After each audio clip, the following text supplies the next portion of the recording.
Hello, good evening. Good evening. Right, Good you, evening, Good ma'am. evening, ma'am. right, good evening, everyone. So, how are you? And if we have Tamil friends in the class, I wish you all a happy Pongal. Am I right? Is it happy Pongal? Is it Pongal day? Yes or no? Hi, Pongal. I don't know I'm right or wrong. It's Ah, Pongal Day, right. yes. Happy Pongal day. Okay. Right, okay. Are there Tamils? Yes, no? Me? Hmm. Right, Vijayanti. I'm not Tamil, miss. You're not a Tamil. Okay. I have friends. Friends. I also have lots Yes, of friends. yes, Yes. yes, madam. And my one of my favorite professors is Tamil. Okay. Right. Okay, I couldn't wish him. Now only I got it because I was very busy the whole day today. And now here, you have requested the lecture notes, and a while ago I shared it with the coordinator. He made a request. He dropped me a message and then he called me, but I was not at the computer. And a while ago, actually, I shared it with him. He will actually share it with you all, right? Just before the class only that I shared it with him, though he was requesting it uh, from yesterday. Okay. Yesterday we finished Piaget's theory of cognitive development, and then we did Bronfenbrenner's ecological systems theory of development. And then we discuss what? Who can remember? Mm, Kohlberg's Yeah, very good. moral Kohlberg's. development. Kohlberg's discusses the moral development of the individual, the child, right or wrong, sense of right or wrong. So the three levels and the six stages, right? We discuss. So they are very important for you. One thing that you can actually understand the child's development, right? The child's sense of right and wrong, that you can actually decide where he's stuck and all that. And if it is actually a teenager or a that you might think this boy might actually try to do anything to please his friends. So we have to be very careful with him. Like that, you will get a lot of insights into, especially when you are dealing with adults, right? Adolescents, otherwise. Now, if not in campuses and all that, you can see whether people are stuck in, whether they have actually gone beyond it and they are now in the fifth stage or sixth stage, the post conventional level, like that. Uh, uh, Teacher and a student, the relationship building, the rapport, RAPPORT, the rapport is very important. If the rapport is not built, nothing is possible. No teaching, learning will happen, right?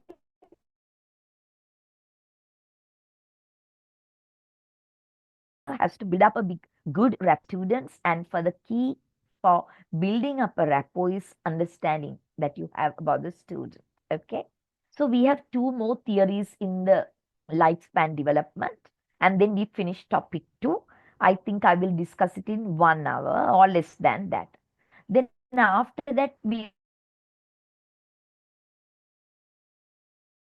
the topic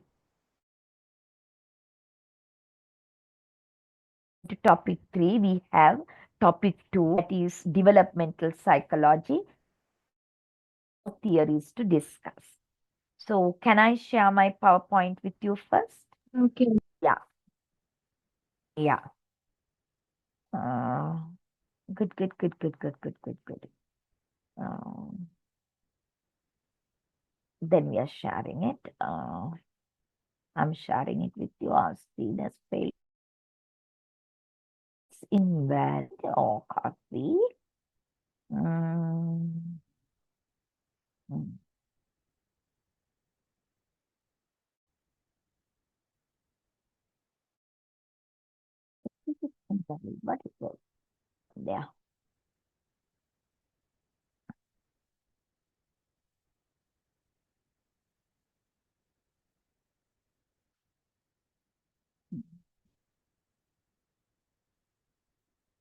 Right.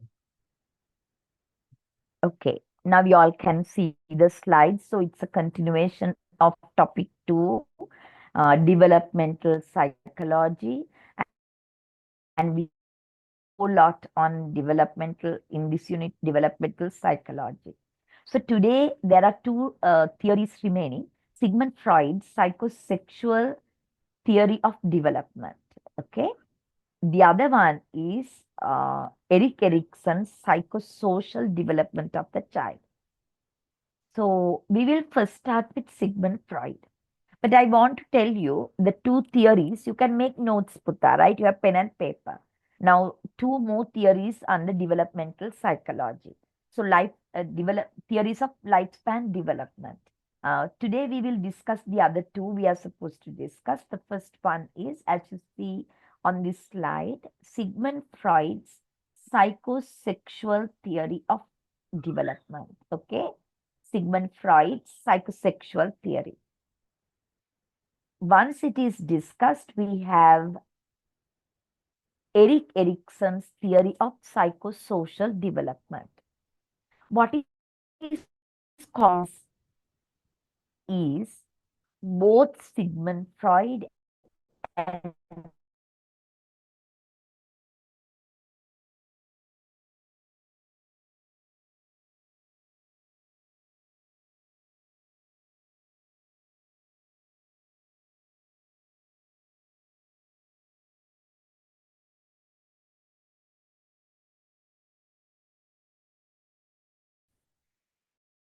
actually Sigmund Freud is termed as, known as father of psychoanalysis, father of psychoanalysis, if not father of modern psychology, not psychology. Psychology is Wilhelm Wundt. Father of psychology is Wilhelm Wundt.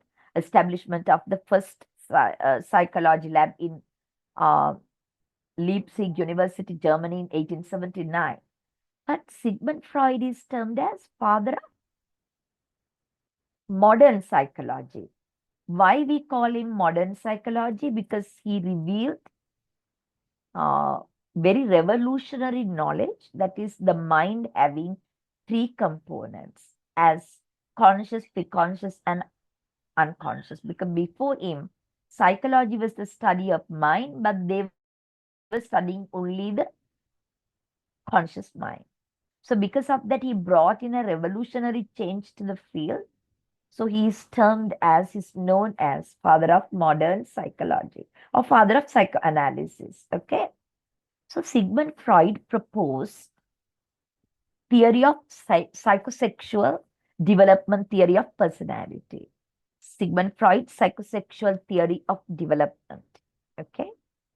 There, as he belongs to psychoanalysis school of thought, you know, in psychoanalysis school of thought, they believe that development changes happens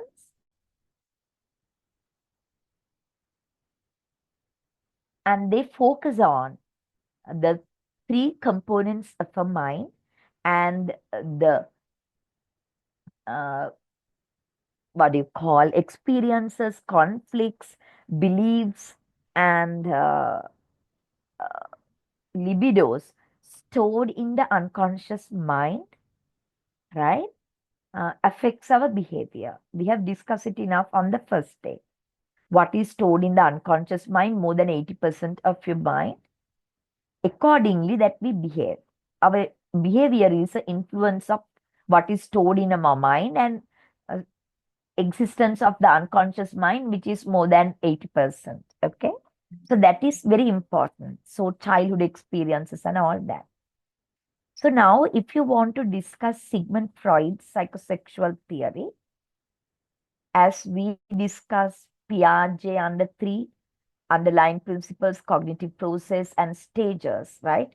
If you want to discuss Sigmund Freud's psychosexual theory, you can put it into three parts and discuss.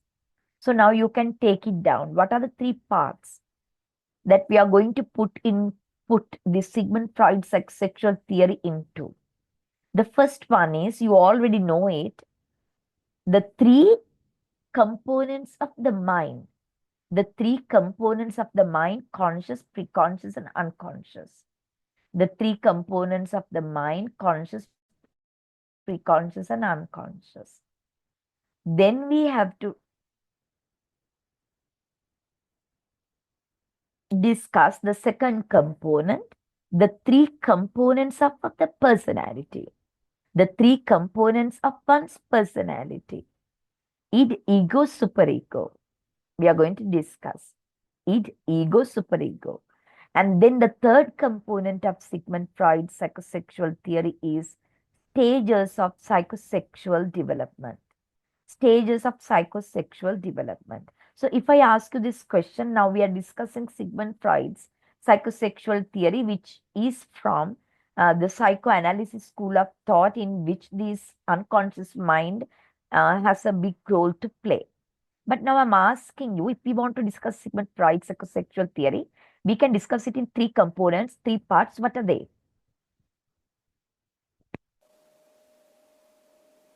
Hmm?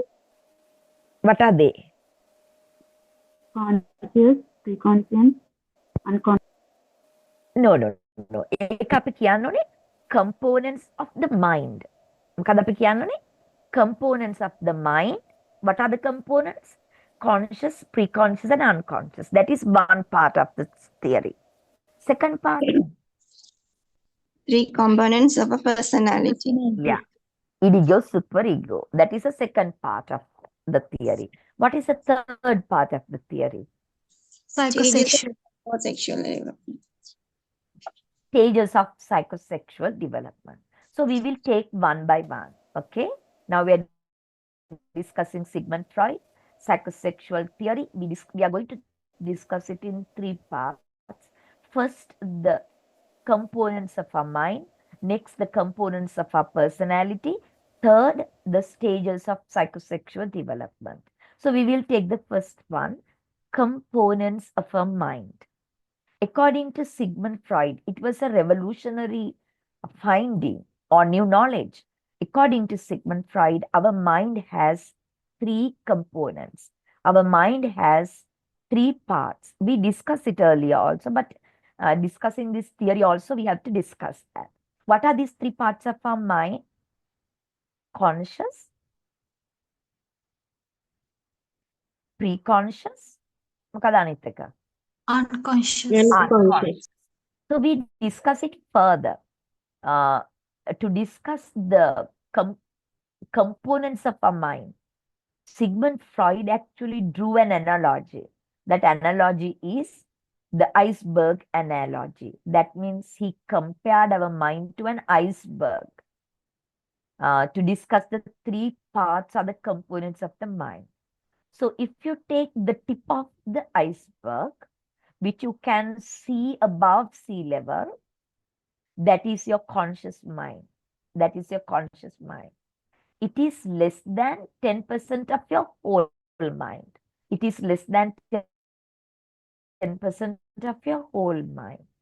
What is stored in the conscious mind is the feelings, the thoughts, the temperaments that you are aware of, which is going on right now. Thoughts, emotions, temperaments that you are aware of, and they are going on in your mind right now, right? Suppose that you're hungry. So because of that, you're angry with me. I couldn't have my dinner, so I'm hungry. So it makes you to actually hate the lecturer, we suppose, right? So that is your conscious mind because you're aware of your feelings. And then you go to the second component of the mind, that is preconscious mind. So preconscious mind is compared to the blurred part of the iceberg. So it is not above sea level, but it's under water, but to a certain amount, extent that you can see a blurred iceberg, right? That is your preconscious mind. So the preconscious mind is also less than 10% of your whole mind. Less than 10% of your whole mind. So what is there in the preconscious mind? The feelings, the thoughts, the temperaments that you can recall once pricked. Right at the moment, they are not there in your mind. But once pricked, it is instantly recalled. I actually can remember I gave you the psychology book example. Your birthday, and you wanted a surprise, and your boyfriend or girlfriend has forgotten it, and you're angry and sad for the letdown.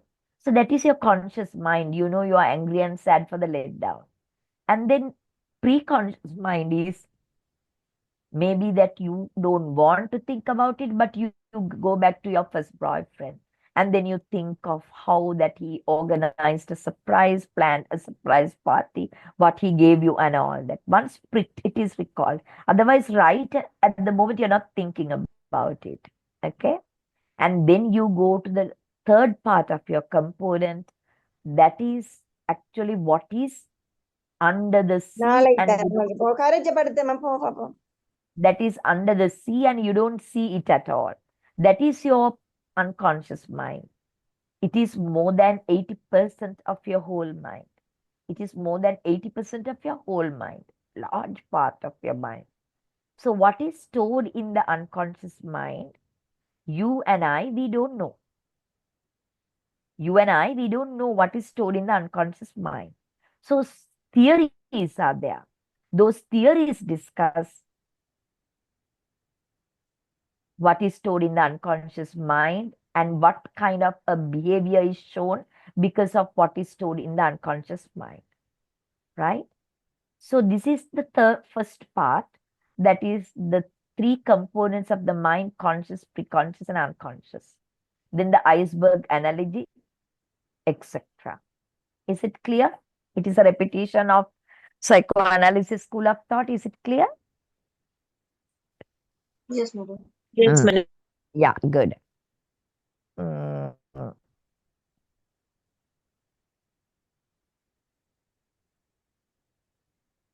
Then we'll go to the second component of Sigmund Freud. The second component of Sigmund Freud is what? I told you. I told you what? Three components of one's personality. Very good. The three components of one's personality. So tell me, what are the three components of one's Id, personality? ego, superego. Very good. So what are we going to discuss about id, ego, superego? Please make notes. So our personality, according to Sigmund Freud's this theory, our personality consists of three um, types, right? Three types. What are these three types? No, actually three components, right? Three components. What are these three components of our personality? You have id, ego, and superego. So we'll first take id. We'll first take id. From the child's birth up to 1 year. From the child's birth up to 1 year. I repeat, from the child's birth up to 1 year, the child has only the id component of the mind, personality, sorry, the id component of the personality. So the child possesses only one component of the personality, that is id, up to 1 year. So id is driven by pleasure seeking principle. I repeat, id is driven by pleasure seeking principle. It is driven by pleasure seeking principle. So birth up to 1 year. And then from 1 year to 3 years. From 1 year to 3 years, the second component of the personality appears. Second component of the personality appears. So that is by the age of 2. Once you complete the first stage. So the second component of our personality, the ego, appears by the age of 2. And if you take the superego, superego appears by the age of 5, 3 to 5. By the age of 3 to 5. So id from birth up to 1 year. And then from 1 year to 3 years, you have ego as well. And then from 3 to 5 years, you have all the three components superego as well. So what Why they are important? So id from birth up to 1 year is 100% pleasure seeking uh, personality component. So you call it actually, it is driven by pleasure seeking principle. That means you can't wait, you can't postpone, you can't actually uh, wait and all that if you are driven only by id. Now you think of a newly born child up to 1 year. When he's hungry, he goes on crying until it is met, right? Until it is met. So it is actually the first component to appear from birth up to 1 year, and it is driven by pleasure seeking principle. So whether now suppose pleasure seeking principle, suppose now yeah, I will discuss the rest and then give you an example. Then the second component of the personality is ego. From 2 to 3 years or 4 years, it is ego emerging, right? From after 1 year up to 3 years, like the ego component of the personality also emerges. Now, ego is very realistic. Ego is very realistic. It is realistic driven, right? And then the superego component of the personality. If you take the superego component, it is driven by morality, one's ability to distinguish between right and wrong. So superego is driven by morality. So the id, ego, superego, the three components of personality, it is from birth up to 1 year and driven by pleasure seeking principle. Ego is from 3 years, sorry, from 1 year to 3 years, and it is driven by reality. And then the superego emerges from 3 to 5 years. Then they actually, this 3 to superego actually gets you to think logically, right? So it is driven by moralistic principle, it by pleasure seeking principle, ego by realistic principle, superego by, you can say, uh, religion, uh, whatever, right? You have a, your concern is what is right, what is right, what is right. So if I ask this question, in a balanced personality, right? What component of uh, personality is the most important out of the three given by Piaget? Superego. Superego. Others? I withhold feedback for a while. Others, what do you think? Which part, which component of personality should be the dominant component? Superego. For sure. Superego. Everyone thinks it's superego. So you actually, superego is driven by morality, moralistic principle. According to Sigmund Freud, right? According to Sigmund Freud, a balanced personality, a balanced person should be dominated by ego, the realistic principle, right? Realistic principle. Because if you're very super egoistic, if you're always driven by moral principle, so you can't live a layman's life. If you're all id and if you're driven by pleasure seeking principle, that is also a problem because the child will develop a very uh, ambitious uh, and whatever uh, personality. So according to Sigmund Freud, a balanced personality should have a kind of a very relaxed uh, atmosphere. So basically, according to Sigmund Freud, superego, which emerges by 3 to 5 years, right? And then ego from 1 to 3 years, and id from birth up to 1 year. They actually, a person sleep. Okay. So then that is a second component of Freud's theory, that is components of personality. Is it okay? Yes, madam. Yes, Yeah. madam.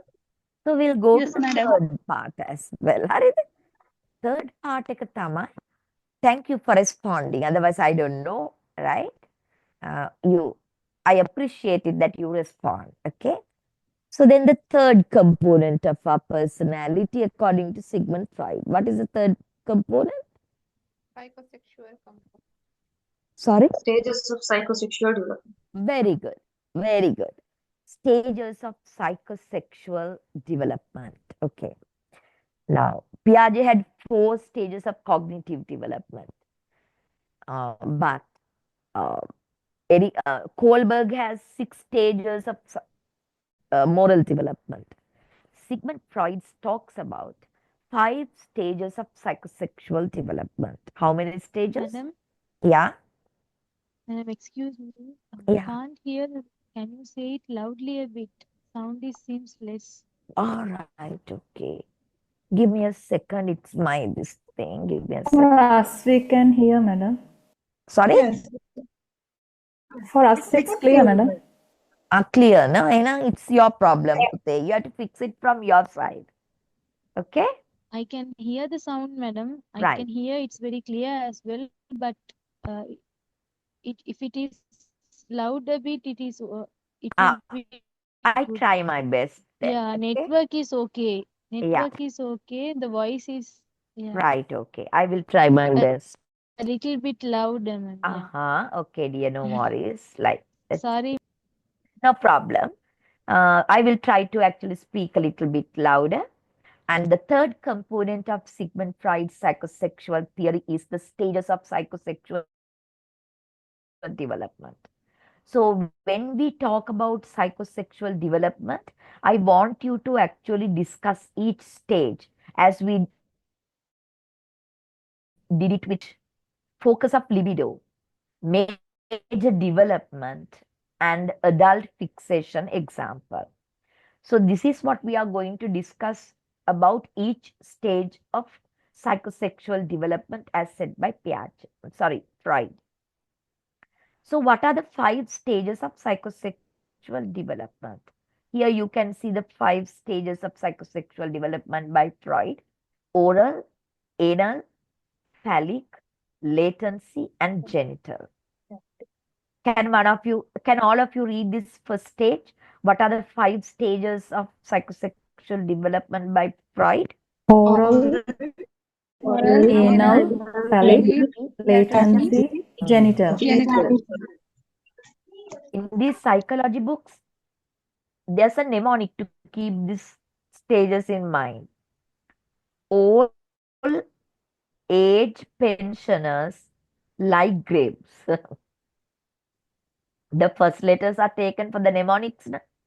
Old age pensioners like grapes. In psychology books, I have seen. Okay. Now the age. Oral stage. Oral stage is from birth up to 1 year.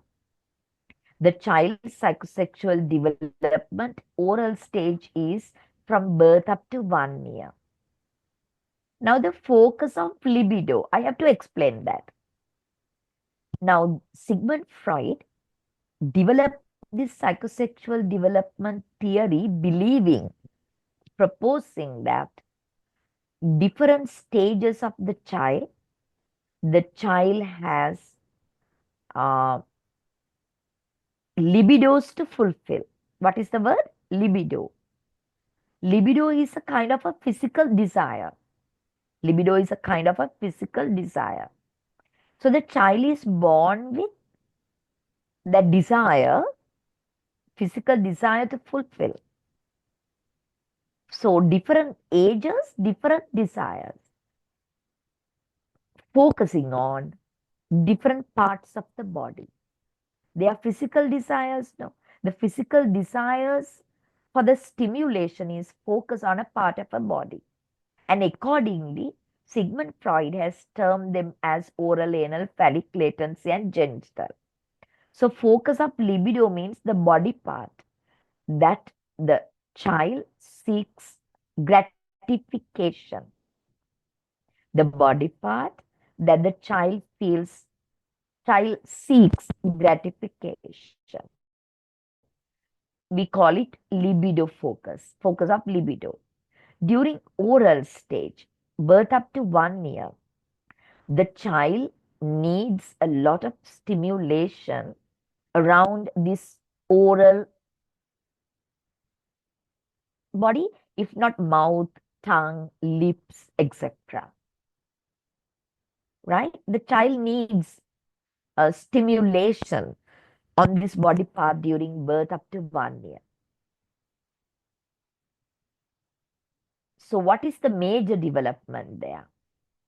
The major development is the child is actually introduced to. Weaning off. Yeah, right. That is, yes, weaning off, breastfeeding. Okay. And according to Sigmund Freud, now birth up to 1 year, the child needs stimulation around this mouth. Now, if it is over gratified or under gratified, I repeat, if this stimulation is over or under, it will actually become a conflict in the child. And these conflicts that the child faces, they are stored in the unconscious mind. So once they are stored in the unconscious mind as conflicts, you can see as an adult personality deviations.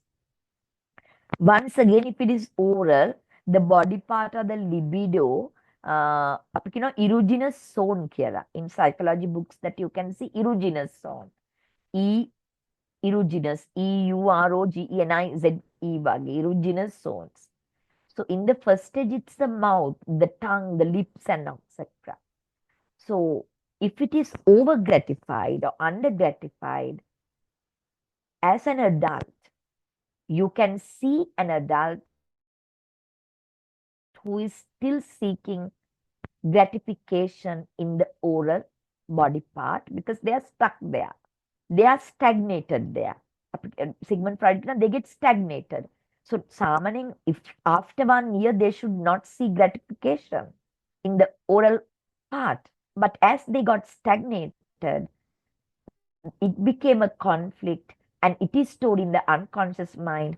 And as an adult, that you will actually see unnecessary gratification of the oral, mouth, tongue, and lips. Because of that, if the adult is nail biting, in the habit of biting nails, if that adult is smoking and drinking and overeating, because overeating also a pleasure for them because it stimulates the orals, and it should be actually done and dusted by the age of 1, but due to over gratification or under gratification, it became a kind of a conflict and stored in the unconscious mind. So as an adult, nail biting, drinking, smoking, uh, nail biting, drinking, smoking, overeating, all these can happen because they are still looking for that gratification around the mouth. But according to Sigmund Freud, it should be only 0 to 1 year. Is it clear to you? Yes, madam. Yes, madam. Good.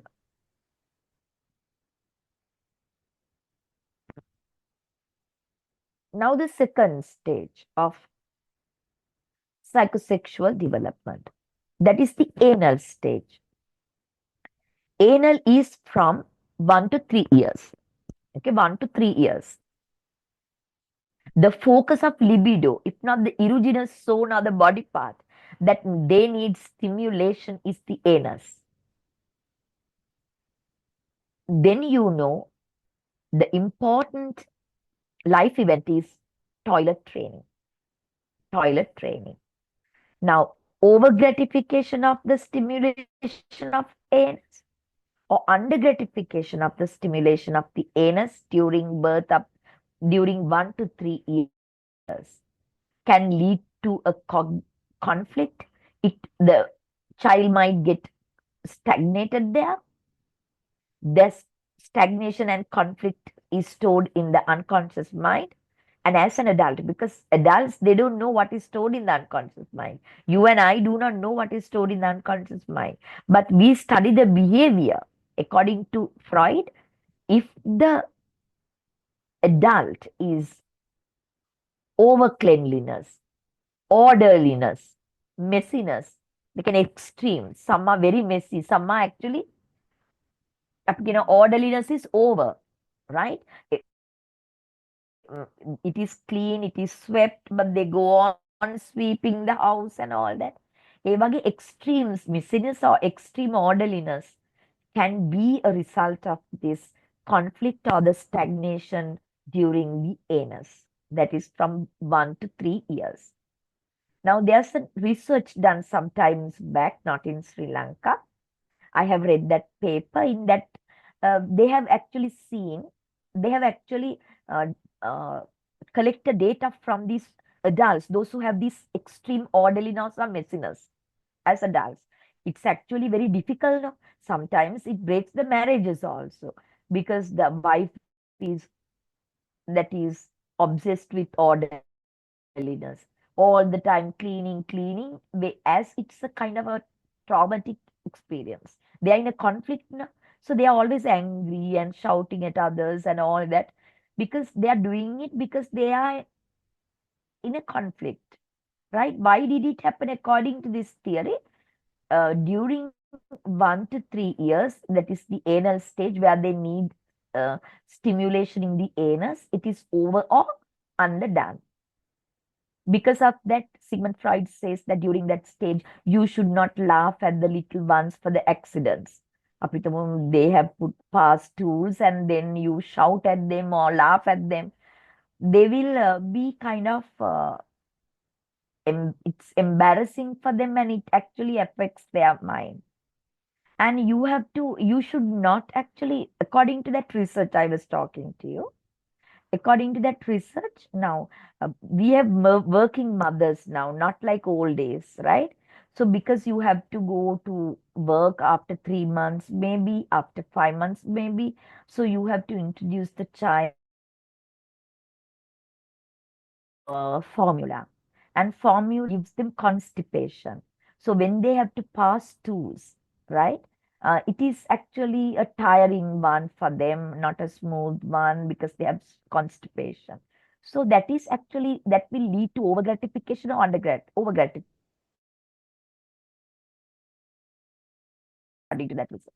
So as an adult, to extremes of orderliness or messiness, we do not know whether they will end up as extremely in this two or that kela, right? It's in a continuum.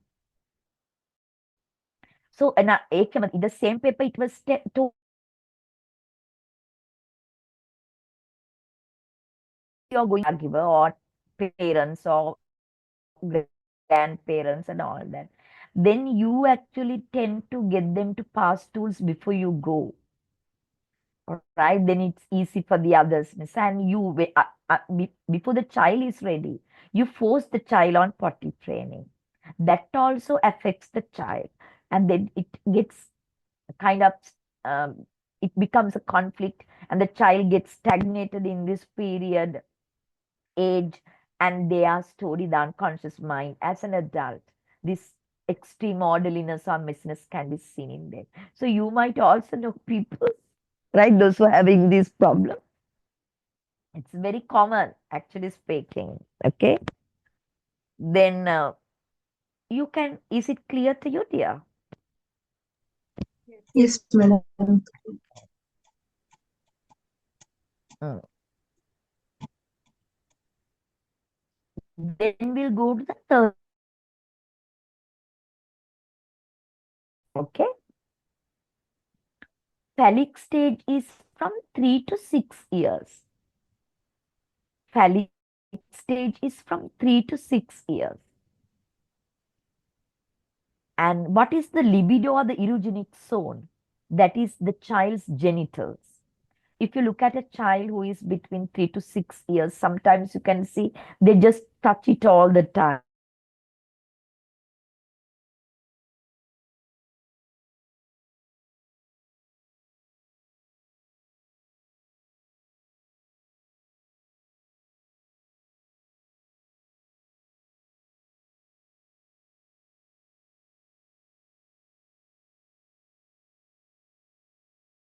You can actually ignore it, and um, you have to distract them from that and get them to pay attention to something else. That is what you should do. If you actually get them to stress over what they are doing, right, that is actually not good. And at the same time, this stage is very important in the child's life, 3 to 6 years. Why? Look at this major development. Resolving Oedipus complex or Electra complex. I'm going to explain it. Listen carefully. Resolving Oedipus complex. Oedipus is a Greek word actually, right? Resolving Oedipus complex or Electra complex. What is this? During 3 to 6 years, if it is a baby girl, yeah, the girl is attracted to the opposite sex parent, that is the father. If it is a boy, the boy is attracted to the opposite sex parent, that is the mom, right? It's natural. It is natural. According to Sigmund Freud, this is especially 3 to 6 years. They have that attraction to girl has the attraction to the opposite sex parent, the father, and the boy, the opposite sex parent, the mother. That is from 3 to 6 years. And by that time, the child's superego also develops. Am I right? 3 to 6. Is it clear? Yes, yes. Because of that, the child will be in a conflict, right? The child thinks, boy, my attraction to the mother is not right because my mother belongs to the father. Girl might think I'm attracted to the father, but it's not right because father belongs to the mother. That kind of a feeling that they develop. So it is natural. So if the family stays together, right? That is what the book say. If the family stays together, the child will go through this without much hassle, and that is because um, they try to identify with the same sex parent to overcome this feeling. If the girl is attracted to the father, knowing guilt, feeling guilty for she thinks that father belongs to the mother, that she actually uses a mechanism there, defense mechanism there, that is she identifies with the same sex parent, a girl with the mother, boy with the father. They try to identify with the same sex parents, always being with the mother, a girl, boy always being with the father and trying to do what father does, girls trying to do what mother does. That is identification with the same sex parents. That is a defense mechanism that they are using. And for them to actually overcome this feeling and to balance this out, the family should stay together. Then it is easy for them. But if the father and mother are separated, if not, mother is working abroad, if father is working abroad, leaving the boy child with the mother only, then this feeling becomes kind of a difficulty for them. And what is the adult fixation? What are the deviations that you can see in adult life? Actually, it's deviancy and dysfunction sexual. You can see they can't maintain intimate relationship with opposite sex as an adult. If they get actually stuck in the phallic stage, developing Oedipus complex by boys and Electra complex by girls. So Oedipus complex, boys, attraction to the mother, the opposite sex parent, it is Oedipus complex. Electra complex is the girl's attraction to the father. How do they try to actually balance it out? The defense mechanism is identification with the same sex parent. If they get stuck in this stage, as adults, they find it difficult to actually maintain intimate relationships with the opposite sex. Okay, we'll go to the next, that is latency stage. That is important to you as a teacher. During latency, that is 6 to 12, the primary school child, there's no erogenous zone or there's no focus of libido, right? So the child actually doesn't have any bodily part that he or she feels needs stimulation. But the teachers have a responsibility. What is that? There's a greater chance if the child is actually in a conflict or stagnated in one of the previous stages, oral, anal, or phallic, the child is actually stagnated there, there's a greater chance during the latency period, the child will be obsessed with those stage. So the teachers, how can they actually avoid that? The teachers have to get them to engage in lots of physical activities. The primary student should not be a couch potato. It's the teacher's responsibility getting everyone to actually release their physical energies and to be very active physically.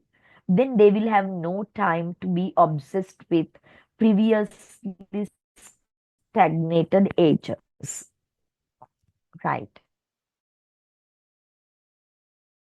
Genital stage is that is adolescence then. Erogenic zone, or what is libido focus, that fulfillment of libido, that is the physical desire, okay, stimulation, that is genitals. It's not like in phallic, this time the child is a teenager, so it is actually very mature way that they need stimulation. So then if previous stages are moderately fulfilled, the child will be a kind of a balanced personality. But if the child is stuck in one of those previous stages, the child will show deviations in their adult personality. So that is about Sigmund Freud's psychosexual personality development theory. That is what is discussed here. Okay there. Okay there. Yes, ma'am. Seems to be okay. Understood. Yes, ma'am. Read it Yes, again. ma'am. Sorry. Need to read it again with the notes, then it will be all right, ma'am. All right. Yes, definitely. Yes. I will show you a small video. It will take time, but I feel like that if you can watch it, interesting, Kiela. Because give me a second. Okay.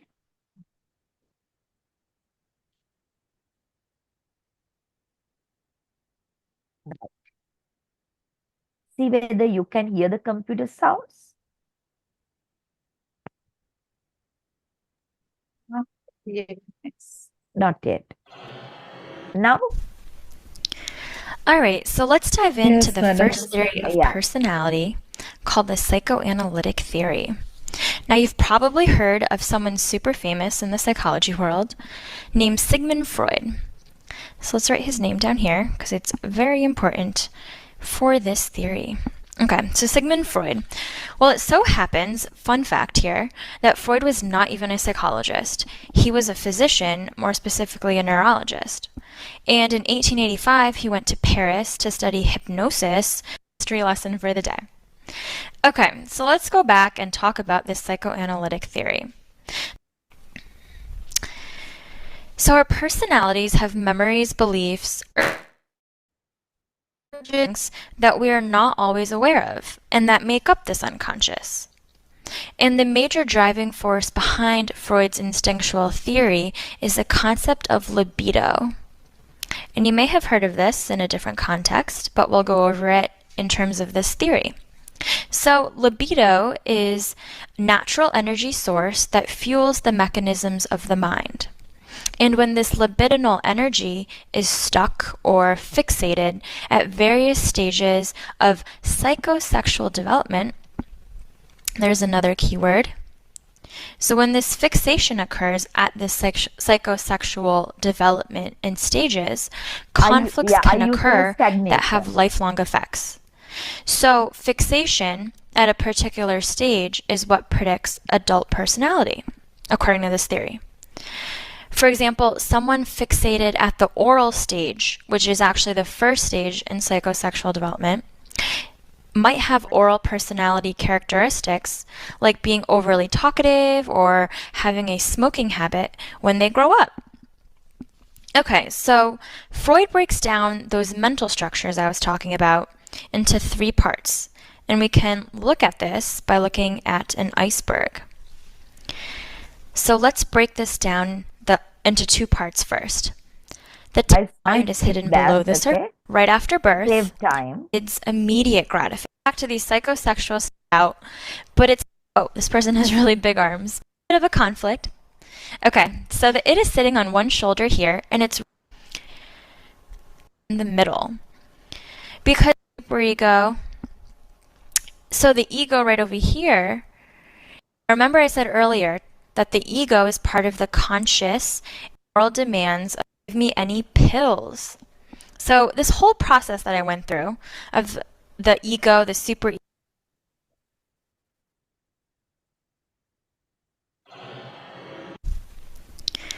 alright, unknown at the time Freud began his work. Different context, but we'll go like being overly talkative or having a smoking habit when they grow. Right, I think enough because we have to save time, Nisa, okay? Right. Back to the slides. Back to the slides, we will now move on to Erik Erikson's theory of psychosocial development. Are you there? Yes, ma'am. Right. Yes. Now, Erik Erikson also a psychoanalyst. If Erik Erikson is a psychoanalyst, you know what he believes in. What is their focus? Psychoanalysts.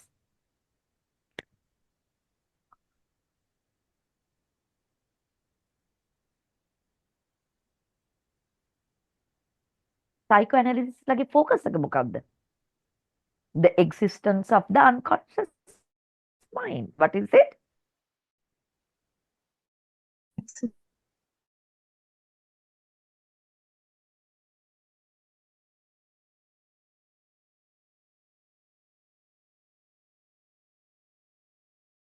Unconscious. හැබැයි ඔයයි මයි දන්නේ නැහැ what is there in the unconscious. Preconscious and conscious we know. But unconscious we don't know. They are all child experiences. Very important. Childhood experiences are very important. Okay? Your adult personality is a result of your childhood experiences. Here. You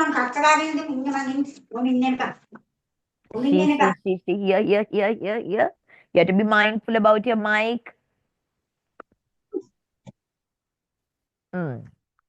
Then according to Erik Erikson, he's a psychologist of actually Sigmund Freud, but there are changes in his thinking or deviations in his thinking. He's not. He also believes in the existence of the unconscious mind, stagnations of childhood experiences in the unconscious mind. It affects the adult personality. He also believes because he's a psychoanalyst like Sigmund Freud. But Sigmund Freud talks about libido or erogenous zones, gratification of body parts, right? But Erik Erikson doesn't talk about libidos or erogenous zones or gratification of body parts or sexual desires. Instead, Erik Erikson talks about social need fulfillment. What is it? Social need fulfillment. That is why it is psychosocial development. Sigmund Freud, psychosexual development, okay, of personality. Now, according to Erik Erikson, as Freud said, we have body parts to stimulate, and accordingly, whether it's moderately gratified, it affects your personality as an adult. Erik Erikson says we are born with social needs to be fulfilled, not physical, right? Like Sigmund Freud.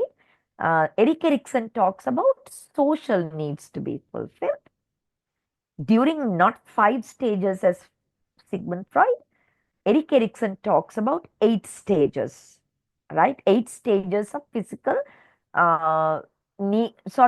social need development. He identifies according to the 8 different social needs we have from different age stages.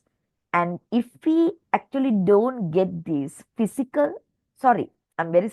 social needs fulfilled, we are in a crisis or a conflict. If they are fulfilled, we can actually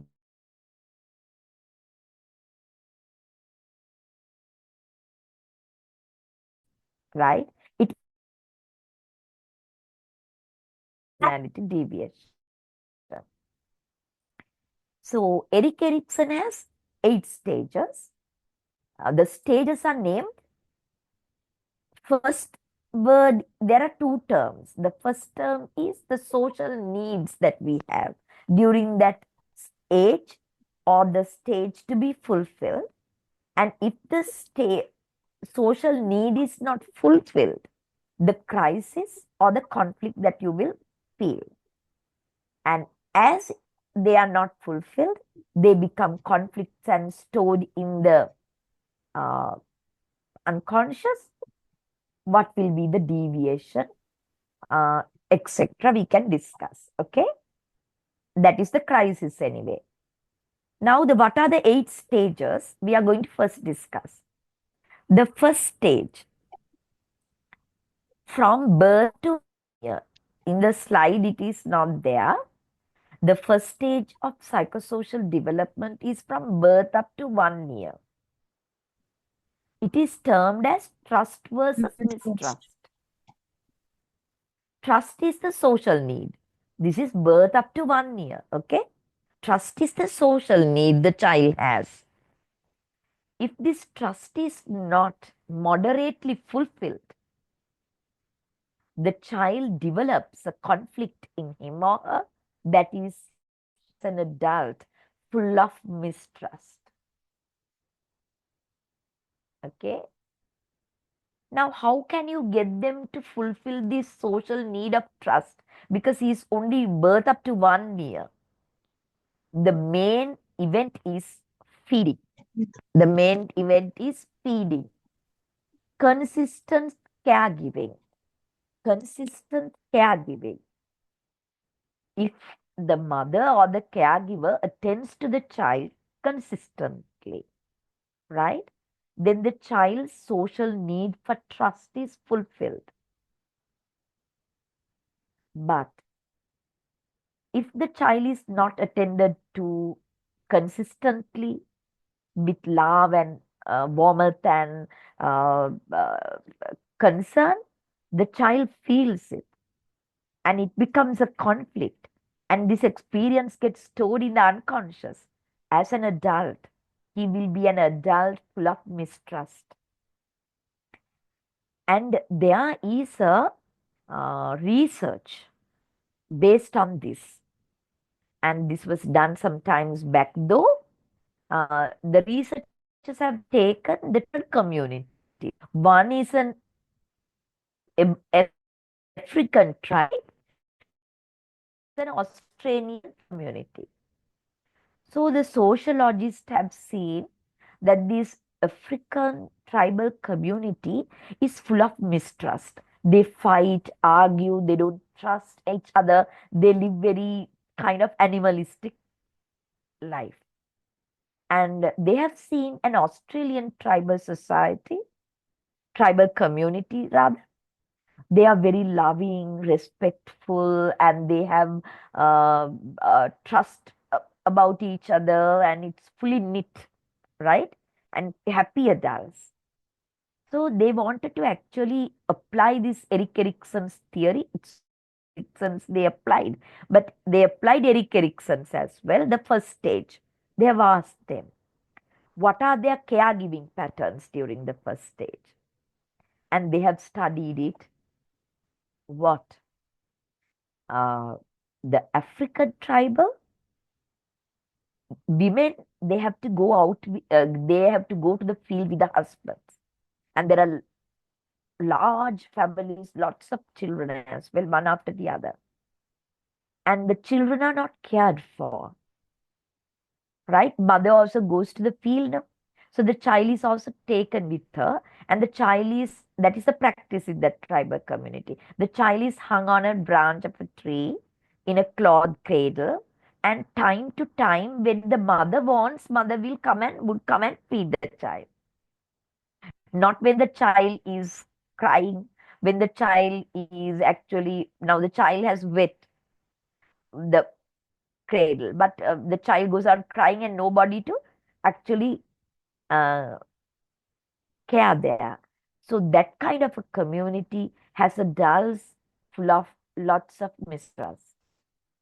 But in the Australian tribal community, mothers are very loving and they don't have large number of children like in the African communities, and mother is not going to the field with the father because of that mother has time, and all that is there.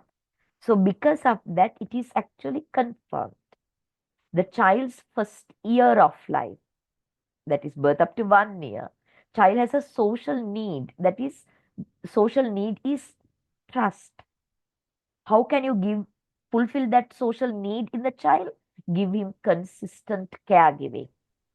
When the child cries, you are taking care of him. That is more than enough. And the main life event is feeding, right? The child cries because when he's hungry and then it is fed like that. However, if it is not consistent, these they become very suspicious of others, full of mistrust as adults.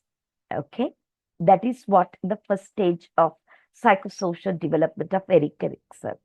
We will never think, from birth up to 1 year, what kind of needs to be they feel and all that. We never, Yes. we don't think, no, that, but there's truth. So then you go to the second stage of Erik Erikson. It's autonomy versus shame and doubt. This is from 1 year to 3 years. Age is 1 to 3. The child has a social need to become autonomous. What is the meaning of autonomy? Independent. He is only 1 year to 3 years. The child is only 1 year to 3. But he wants to full social need of autonomy. And if that social need in the child is not fulfilled, the child will become as an adult full of shame and doubt. An adult full of shame and doubt. Now, what is the most important life event to get the child fulfill this social need for autonomy during 1 to 3 years? That is, once again, as Freud said, once again, it is passing tools, potty training. Why? Nobody else can do it for the child. The child, it's her or his kriyavali. He or she has to do that. Nobody can do it for him. So there he can actually fulfill experience a sense of autonomy. Passing tools give him a sense of autonomy. That social need is fulfilled. And further, when they come to 2 years or 3 years, like toy preferences, cloth preferences, getting him to feed by himself and all that should be given. Now, Asians, we are overprotective. We actually don't allow the child to actually be autonomous during, especially during 1 to 3. But if you cannot become adults full of shame and doubt, instead, they will be very confident. But that social need is autonomy. Basically, they actually get that feeling of autonomy. It's fulfilled through passing tools. So you should not actually shout at them. This potty training is very important. But if you him during that stage, as adults, they will actually feel shame and doubt about themselves. They don't value themselves. They will develop inferiority in them. Okay. Uh, then go to the third stage, initiative versus guilt. I will quickly go. They are now from 3 to 5 years. This is the Montessori child. Okay. Initiative versus guilt. Initiative is the social need that the child has. But if that social need is not adequately fulfilled, the child will be an adult full of guilt. What is this initiative? Preschools learn to initiate tasks and carry out plans, or they feel guilty about efforts to be independent. So, they are, of course, it's a kind of a continuation of the second stage. The preschoolers want to feel initiative. Initiative can start something, doing something and do it, that it will fulfill their social need in them. But most of the time, favorations, overprotection sometimes will not actually get them to fulfill that social need in them. That is to become initiative, right? But you have to know, irrespective of differences, right? They all have that social need in them from 3 to 5 years in the preschool, that you hold a responsibility, right? If not, they will feel guilty as an adult. Then you go to the fourth stage, industry versus inferiority. The age is from 5 to 11 years. 5 to 11 years. Actually speaking, the primary school child. Okay? The primary school child has a social need to fulfill. He or she wants to be industrious. So how do you see that they are industrious, fully involved in tasks, fully involved in tasks? So you have to get the primary school learner fully involved in classroom activities, playground activities, extracurricular activities. You should not allow anybody to idle. Sigmund Freud also talks about it in the latent stage, right? But here, Erik Erikson is talking about social need fulfillment. They have that social need in them to become industrious, but all do not get the equal opportunities. Some are cornered, some are not actually considered as talented, some are dominating because of that. There are people, those who don't get actually enough opportunities to become industrious in the primary school. You're a kind of a criminal.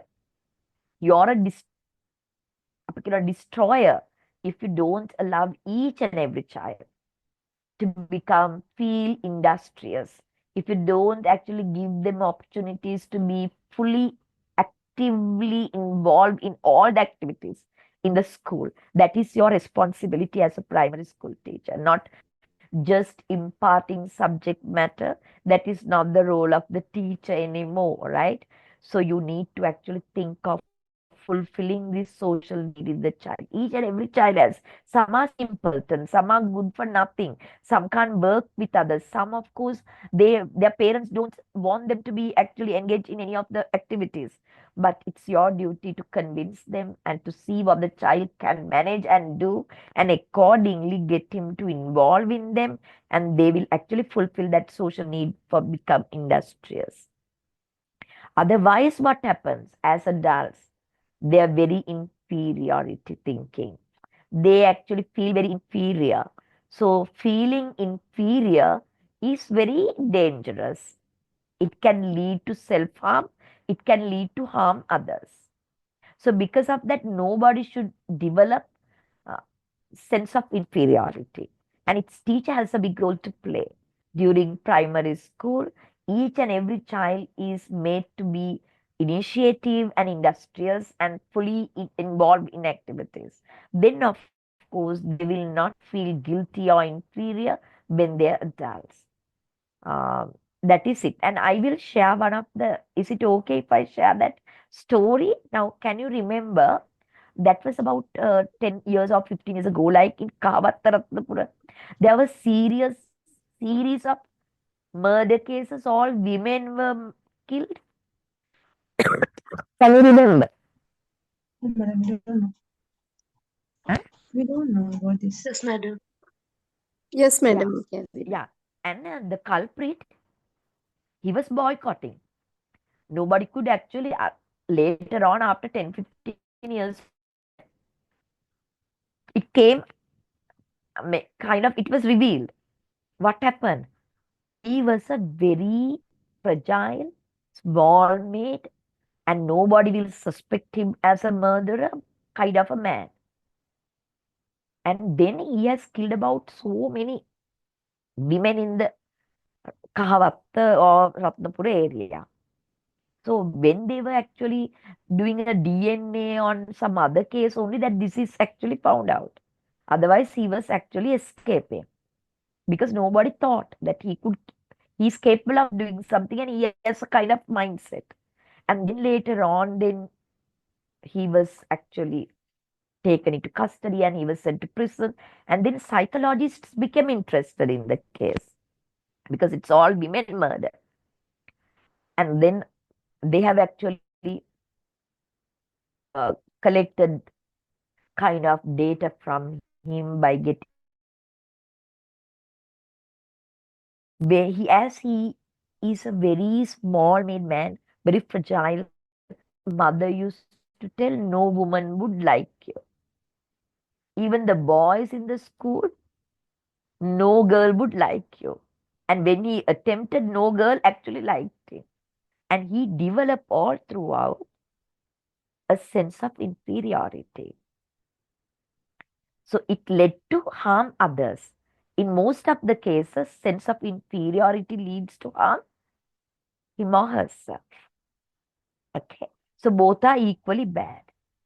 So because of that, you actually as a teacher is kind of fully focusing on covering the syllabus, getting them to get all A's, and getting the administration to actually put your kind of picture with the students on the wall or somewhere is not the task, right? This is the kind of responsibility of a professional teacher.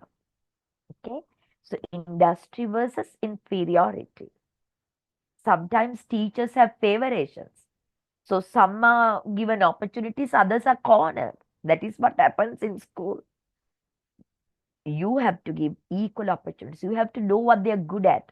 That is why you should know the child, right?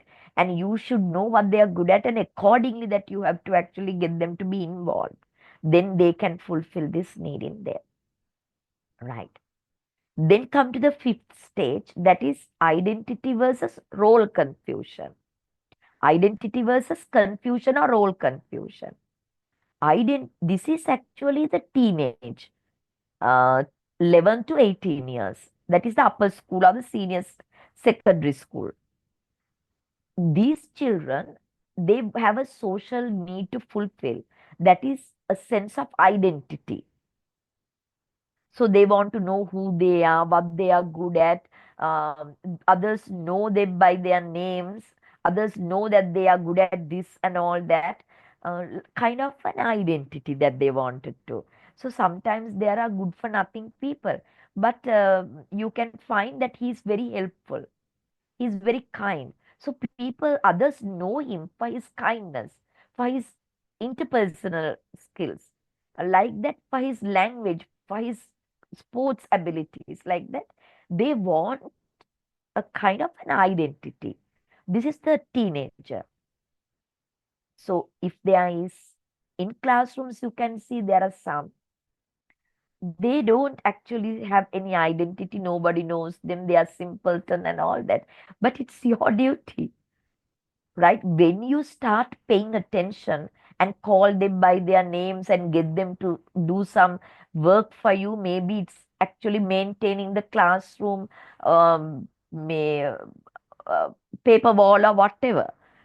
And then they are actually start thinking, I have an identity. My teacher thinks me that I'm capable of doing this. As teacher thinks like that, the others also think that he can do some work and all that. Good for nothing. කිසිම දෙයක් බැරි ළමයෙක්ට වුණත්, you can, those days I started my career as a teacher. I used to send the can වැඩක්ම නෑ, they don't do anything. But I actually don't send the monitor to the office to fetch chalk for me. Instead, I have given that anybody can do that. So she is not good for anything, not responsible, but she can manage to actually go to the office and collect the register and the chalks, and those days no whiteboards and all that. And she became very proud of it. And I actually used to call her by her name and get her to help me and all that. And then others also started respecting her and recognizing her. And then their social need for identities, fulfillment of that. Okay, it's your responsibility. You all think that teachers have to cover the syllabus, get them to go for A's and all that and finish it off. That is actually no more the concern. Okay, this is your role, actually speaking. You can't be failing in that. So each and every child has that social need to be fulfilled. They want to know who I am, what I'm good at. Do the others know me? How do they know me, like that? There are some, they are good in sports, they are good at music, and the whole school knows them and all that. But there are majority of them coded, isolated, not recognized. Your responsibility. And then if it is not fulfilled, this social node is fulfilled, as adults, they are actually full of confusion. එකට කියනවා role confusion කියලා. They don't know whether they are valued, whether they are recognized, whether they are wanted, whether they can be capable of doing anything. They actually doubt themselves and confusion, right? Teenagers work at refining sense of self by testing roles and then integrating them to form a single identity, or they become confused about who they are. Now, for that, of course, right? I tell you, for that, of course, now when it comes to teenagers, now these counselors, school counselors, they have a big role to play, right? They have a big role to play.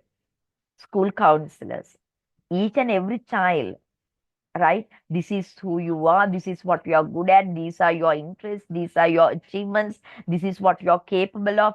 They should be actually made aware of, right? They should be made aware of. Okay, then we'll quickly go to the rest of the things are not very equally important to you. Intimacy versus isolation. The age is 18 to 40 years. 18 to 40 years. Maybe they have left school, right? So during that period, people want to actually maintain intimate relationships in with the colleagues, in the workplace, neighborhood, and especially loved ones. They want to fall in love and get married. So they are very intimate connections. And if that opportunity is not for them, they actually, it will be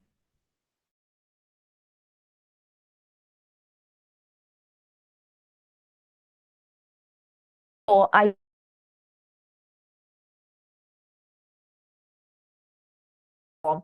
and to gain the uh,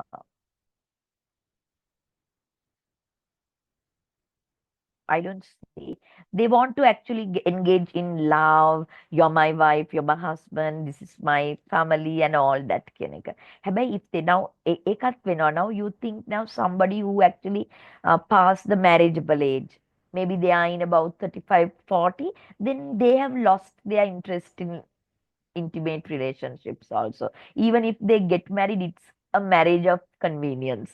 They really don't actually see that there's a need for them to actually maintain an intimate, because they have now got used to this life of isolation that is there. Okay.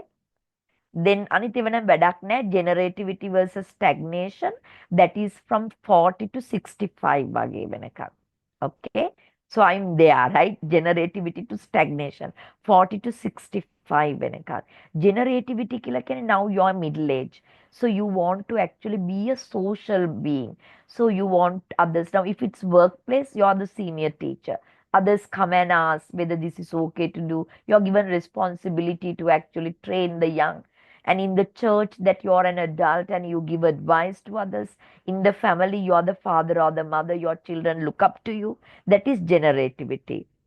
And if this is not given, they feel that they are stagnated, and it will give them a miserable feeling. In some workplaces it happens, no.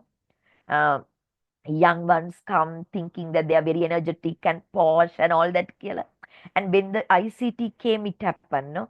So young ones are very ICT skilled, but there are seniors, those who lack ICT skills and all that. So then they are not actually looked up to. They don't come to them for advice and all that. Their social need is not fulfilled. Those things can happen, right? So workplaces, other places should be mindful about it. Okay. And then the last is the integrity versus despair, that is 65 plus. Actually, integrity is a social need to be fulfilled. You have to reflect on your past, then you can be happy. I have contributed to my family. I have a good family. They are doing well. I have done a good job in my workplace. They are still actually grateful to what I have done for them.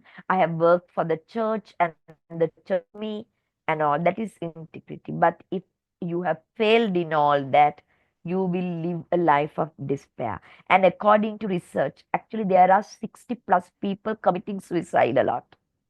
Right? Why?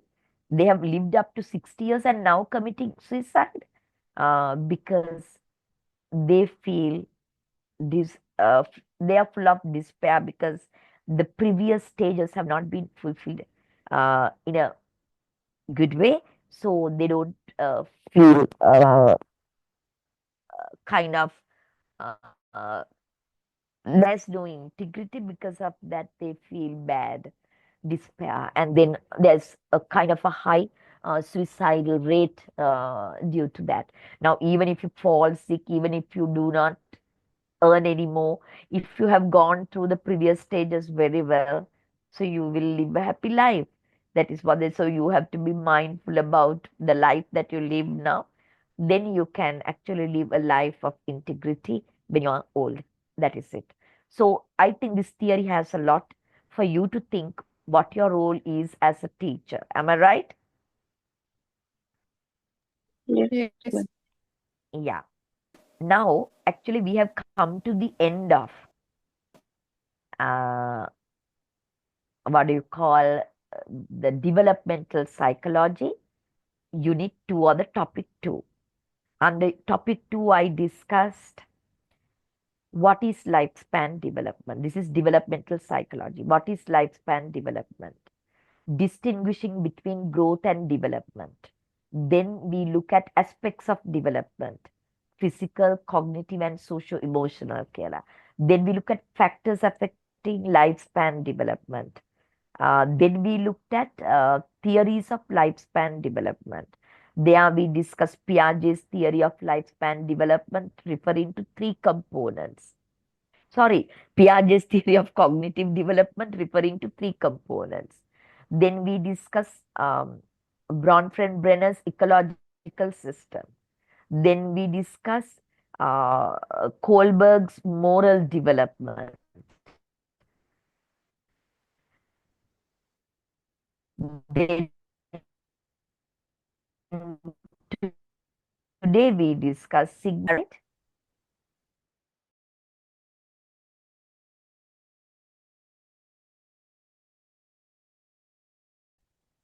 Sorry, Ra- madam. I think your connection was a bit corrupted, so we could. I gave the summary in the topic 2. Okay? Okay, madam. Right. Only one or two talk. What about others? Are you connected? Yes, ma'am. Yes, ma'am. Now I'm not going to upload any of those now because some come, some don't come, some don't have a steady connection to download. Everything will be sent through the coordinator, academic coordinator. And for the first 2 sessions, before I start the session, what I used as material sent to him, he will definitely share it. That is actually up to the topic 1 and topic 2 is there. Okay. Okay? Yes, yes, ma'am. Because I was the one who asked the notes because today is the first class of mine. So I'm Uh-huh. too late. Yeah, You I'm can, bored. yeah, I know you can access the recordings with the Okay. PowerPoints and then Okay. try to make your own notes, right? Okay. Right. Do them. Yeah, Okay. sure. It's no problem. You will be able to actually, when you listen to them, be able to understand it. Okay. Now, topic 1 and topic 2 was very lengthy, is covered, right? The third topic. What is the third topic? It is cognition. So you can take a new page. You can say topic 3, right? Uh, topic 3, and then you can actually write the title, the topic name, cognition. Okay? Liwada? Yes, madam. Yes, Yes. madam. Oh, okay, good. So cognition is also equally important when it comes to you. Why? Teaching and learning is a matter of your cognition. Okay? So we will be discussing cognition. I think today we will be able to actually finish it. So next day also we will be talking about it. I think we are having the next session when? I think it's Friday. Friday, no? Yes, right. Okay.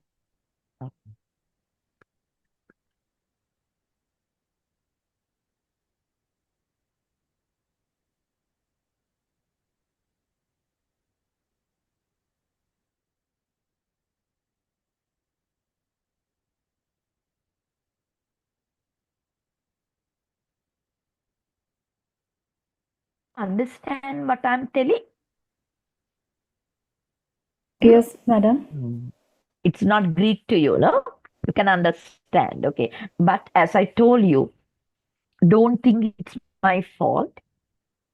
Psychology, you can't just beat about the bush. Psychology, you can't just think and write. You have to study all the terms, terminology, and everything. Am I right? Yes, ma'am. But Yes, very madam. interesting. Very interesting new knowledge. So make sure that you study, right? Not only for passing an exam, for your knowledge, right? Right. So the topic 3, cognition. So what is cognition if I ask you? You can see the slides, right? What is cognition? I told you, Knowledge. Yes, no. yeah, you can say knowledge කියලා in a way. ඇත්තටම knowledge නෙමෙයි. The capacity, the individual's capacity or the ability to acquire and apply knowledge. Knowledge is gained because of your cognition. Got it? So, individual's capacity or the individual's ability to acquire and apply knowledge. That is cognition. Now, when you're a teacher, so you have students. If you have 20 students in a class, all do not have the same capacity to gain knowledge and apply that knowledge for problem solving. They have their own capacities. Am I right? Yes. Yes, Yeah. ma'am. So we can say cognition is one's capacity or the ability to acquire or gain knowledge. නිකම්ම දැනුම ගත්තට වැඩක් නෑ. What's the point in gaining knowledge if you don't apply that knowledge and be creative, logical in thinking and solve problems? Am I right? Yes, madam. Yeah, that is one's cognition. So as teachers, you have to facilitate the cognitive development of the child. So if you are supposed to facilitate the cognitive development of the child, you should know how this cognition works. You should know how it works. So that is what we are going to look at. Then you know the process of cognition, so you can easily facilitate that process. That means the individual's ability to acquire and apply knowledge in problem solving, logically thinking, creativity, etc. So that is the role of the teacher, actually speaking. You just don't have to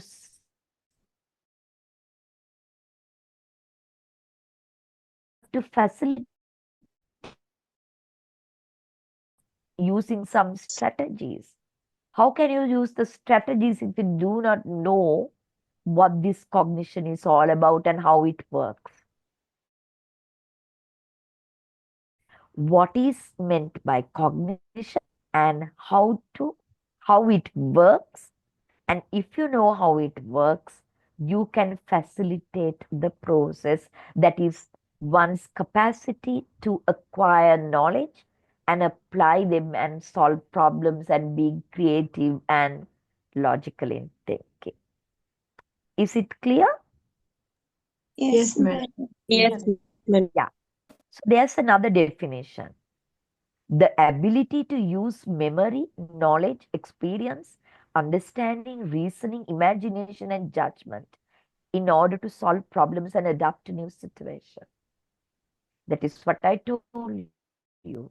So one's capacity, the individual's ability to use their memory, retrieve knowledge, apply them, and then apply them and solve problems, think logically and creatively. Okay. Another term for cognition is intelligence, because those who are good at it, those who have a good capacity to acquire knowledge and apply them and solve problems, we say their intelligence is good, they have high IQ. So another term for cognition is their intelligence. And look at this N.E. Haggerty's definition on cognition. One before the last definition, N.E. Haggerty's. Sensation, perception, association, memory, imagination, discrimination, judgment, and reason. So this is very important. This is the cognitive process, actually speaking. So cognition is one's capacity to acquire knowledge and apply them for problem solving and critical thinking, logical thinking. Where does it begin?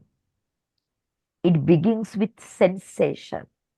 That means receiving information from the five senses. And then perception. So what you receive, when you receive information from five senses, you perceive them, you give it meaning. Once you give it meaning, you commit it to the memory. And once you commit it to the memory, you have to actually retrieve them and engage in discrimination, judgment, reasoning, creativity, imagination, etc. So that is what you are facilitating in the school. Cognitive development, the information that you give them through the five senses. You get them to hear, you get them to see, you get them to smell, you to what taste? They actually perceive them. We will be discussing them and then commit it to the memory and retrieve them to solve problems and to pass judgments, etc. Right. So this is a kind of introduction to the term cognition. Are you okay with the introduction? Yes, madam. Okay. Yes. What do you Madam. think? What do you think this topic is important for the teachers? Yes, very important. Definitely, yes. No? So if you really know how this process works, that their ability, their capacity to acquire knowledge and apply them for problem solving and logical creativity, how this works, you can definitely take measures to facilitate the process, right? So that is your role as a teacher. So then we look at what is the cognitive process then.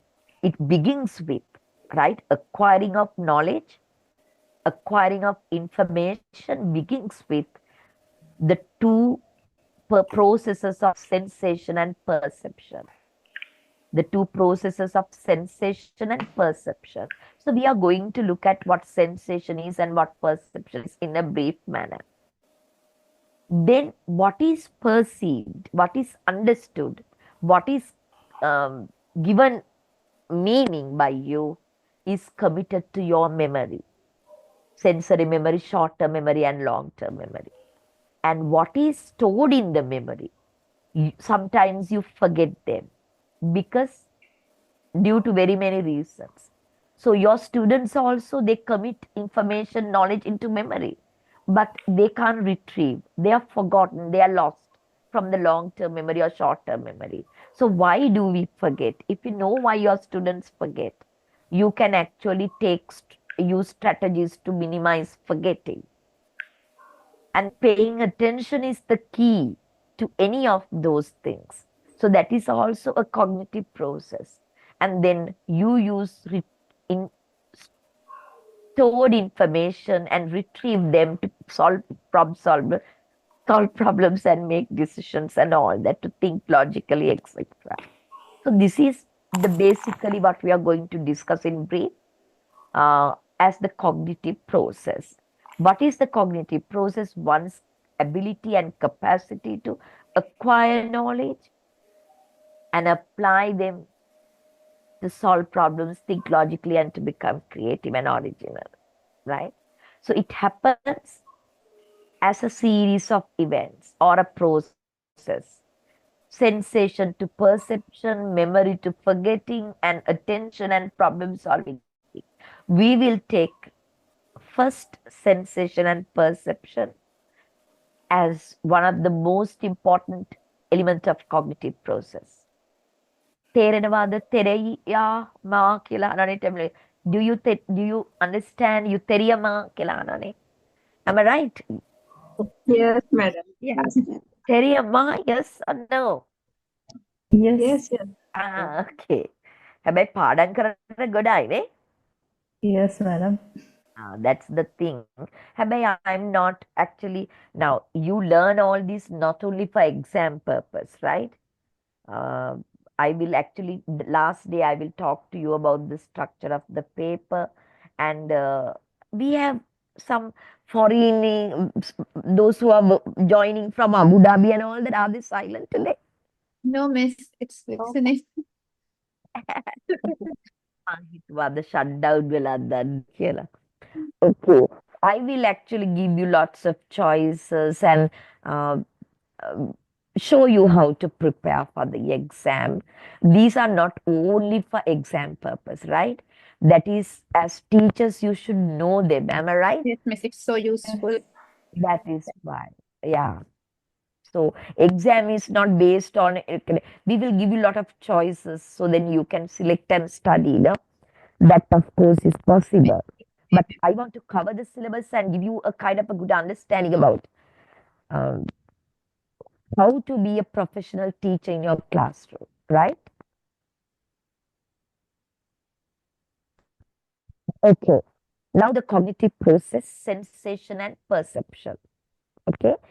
So cognitive process begins with sensation and perception. That means sensation means the information that you receive through your five senses, right? We have five senses. You receive a lot of information from the five senses, and that is sensation. And perception is you can't give equal attention to all the sensations. Can you give equal attention to all the sensations? Now you think where you are. Maybe you're at a desk looking at the computer, or maybe you're lying on the bed uh, listening to your phone, my lecture, and all that, whatever. And now the fan is rotating. But now only that you're paying attention to it. Before that, the fan is going round and round, making a creaky noise, but you were not conscious about it. Am I right? Yes, madam. Yeah. And there's a cockroach on the floor. You actually did not see it. It was there. It's a sensory input. Now only because of, say, you look at the floor and the cockroach. So, but we receive a lot of from our five senses, but we are not paying equal attention to all the sensations. Am I right? Yes. Yes, Yeah. Yes, yes, madam. Yeah. Maybe that next door they are having a party, but still you think, now this lecturer might ask me a question. So because of that, you're fully involved in this, and because of that, you actually can't pay attention to what is happening next door. Likewise, you have to pay selective attention. So you, when you pay selective attention, you pay attention to some of the sensations, right? Some of the sensations, and then you give it meaning. Now I give you an example. Think, imagine that you are in a physical class. Yeah. So they them. You will not be paying equal attention to all the 100 walking moves. Instead, you have your favorite color, red. There comes a girl in red frock. You will pay attention to that girl and perceive, it's a nice red color. I like the frock also. The material is also nice. ඒක මට තිබුණා නම් හොඳයි යන්නේ යාට නම් කැතයි. ඒක කියලා කියන්න හිතන ගන්නවා. And because you like red, you paid attention and it is perceived. Am I right? And there were others also walking in black and green and all that. As you did not pay attention, you could not perceive it. Got me?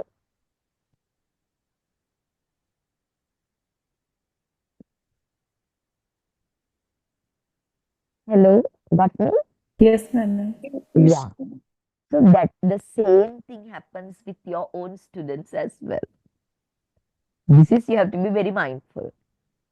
Now, when you have to do a lesson, you walk into the classroom with visuals, activities, you write on blackboard, you explain at the top of your voice, and all these sensory inputs are there. Am I right? But if you don't get your students to pay attention to important parts, the teacher has to actually have a plan, have a strategy. The teacher should have thought about it. What are the areas that I should not get students to miss? And then you have to actually get them to pay attention to it by asking a question, by underlining, by writing it on the board, or by raising your voice, or by doing something that you have to get them to pay attention to it. Then only that they will actually start perceiving it and start giving meaning to it. So if you fail in that, you walk into the classroom with lot of sensory inputs and you don't have any strategies to get them to pay attention, They are not perceived. They are not perceived. What is not perceived? The rest of the cognitive process like memory, nothing happens. So this is actually something that you should pay attention to. Just because that you use visuals or really or whatever, it doesn't mean, it doesn't have any guarantee that your students actually perceive them and commit it to memory. No, it won't happen because there are lots of sensations.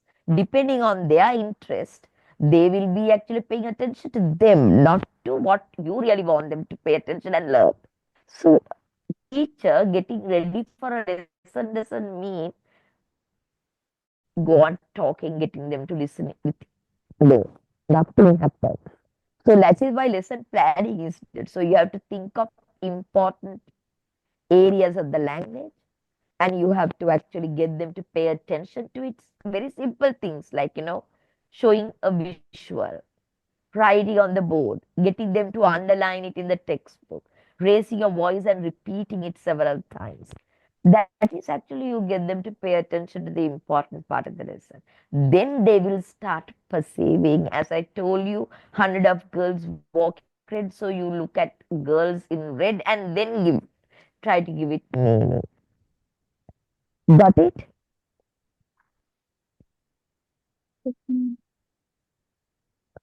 Yeah. So they say sensation is a passive process. The individual is not actively involved in that. Sensations are there. You can't help it. Sometimes you don't know lots of sensations. එහා ගෙදර බැදුමක් බදිනවා, මෙහා ගෙදර dance සද්දය එනවා. All are sensations, right? And you can hear my voice at the top of it. So, like that. හැබැයි, if you don't pay attention, they are not perceived. So in the classroom also, you will actually walking into the classroom with a lot of input.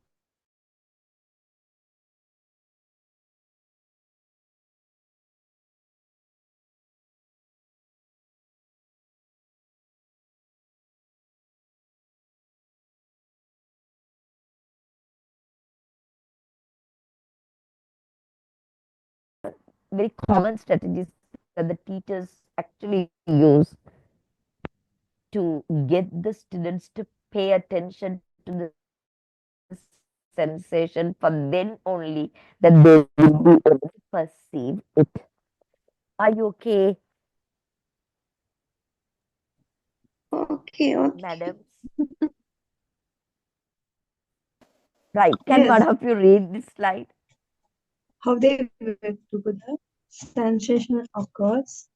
Sensory organ absorb energy from a physical stimulus in the environment. Sensory receptors convert this energy into neural impulses and send them to the brain. Perception follows. The brain organizes the information and translates Meaningful.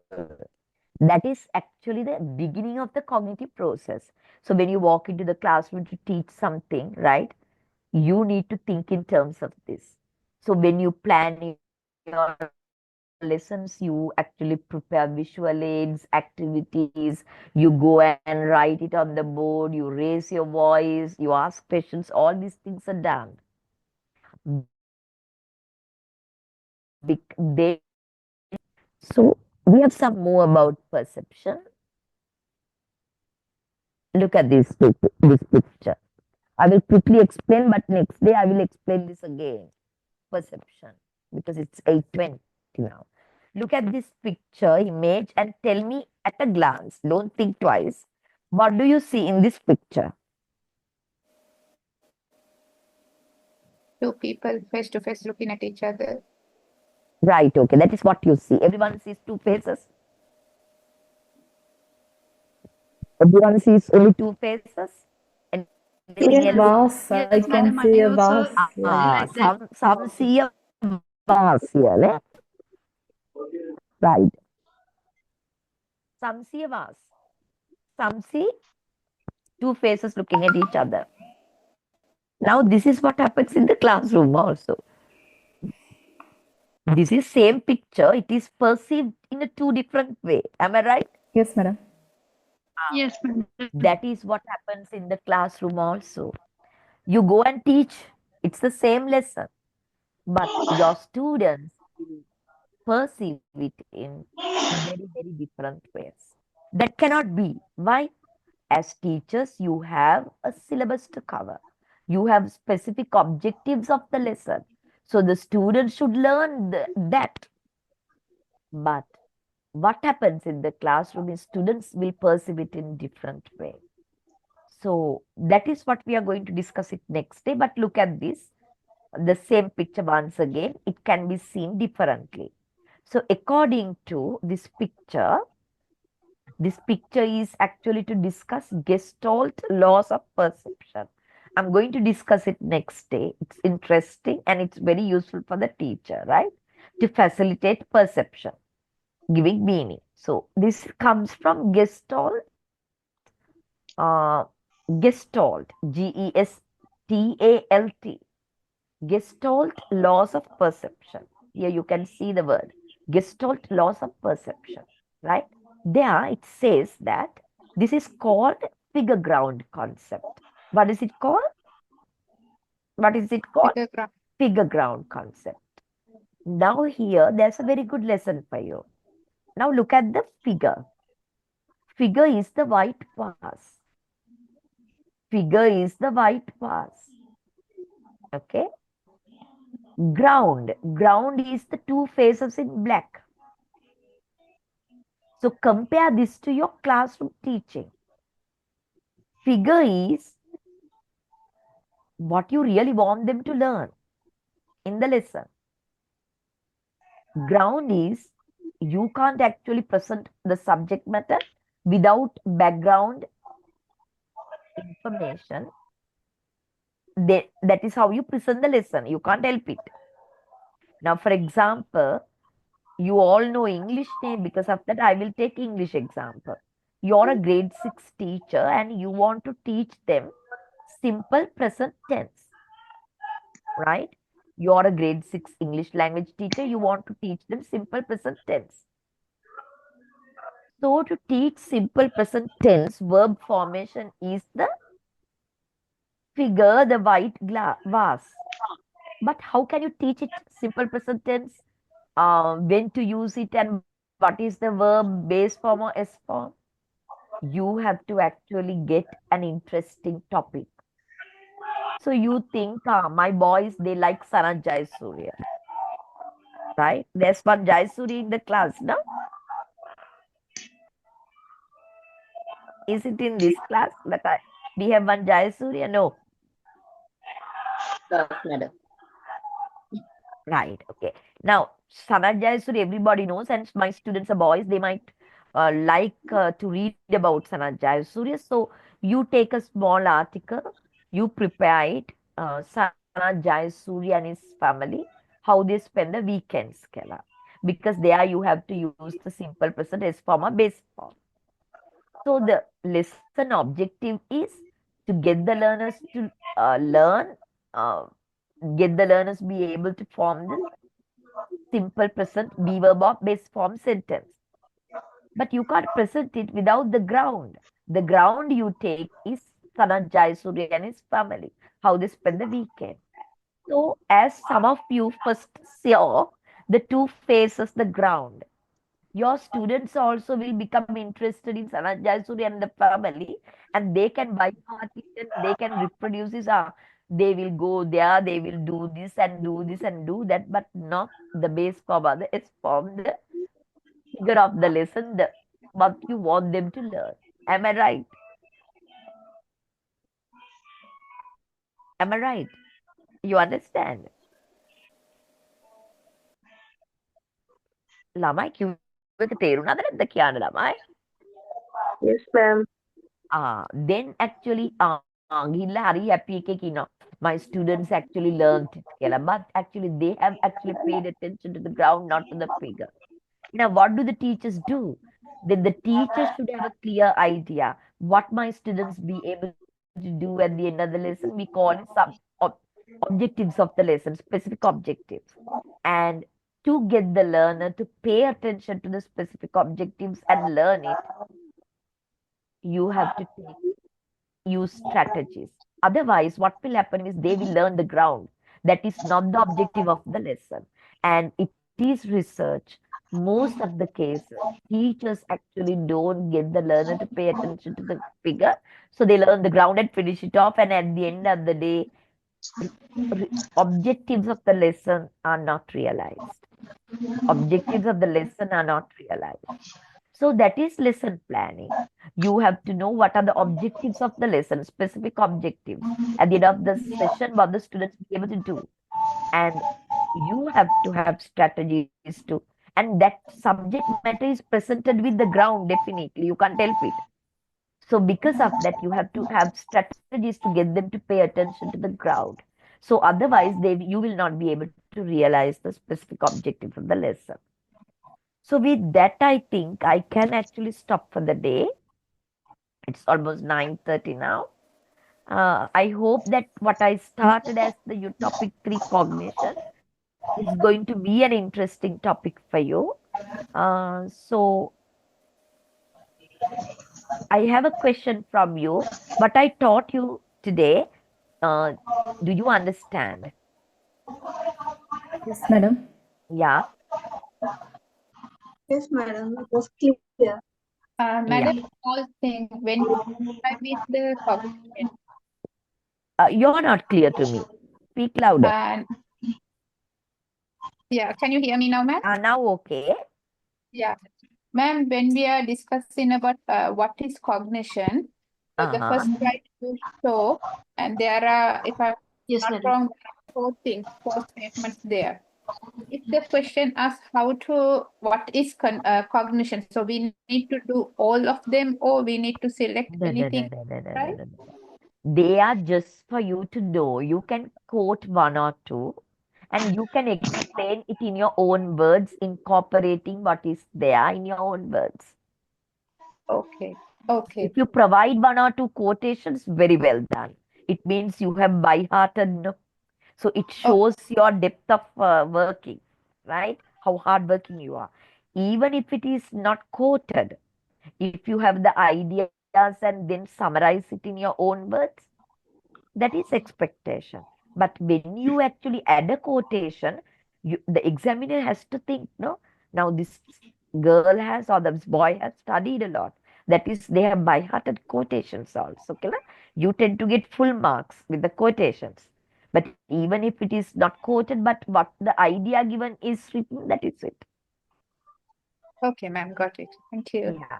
So today's list note also I will be sending. Don't worry. Okay. Okay, ma'am. Thank you very So, much. හොඳ ළමයි වගේ පාඩම් කරන්න ගන්න without waiting till the last minute. Okay? Okay, madam. Right. Because this is the subject where you have to actually work, study on regular basis. So with that, thank you very much. Hope that you understood today's lesson. See you Friday. Thank you Okay, very much. ma'am. Thank you, madam. Thank you. Right. Bye bye. Good night. Good night, madam. Good night. Good night.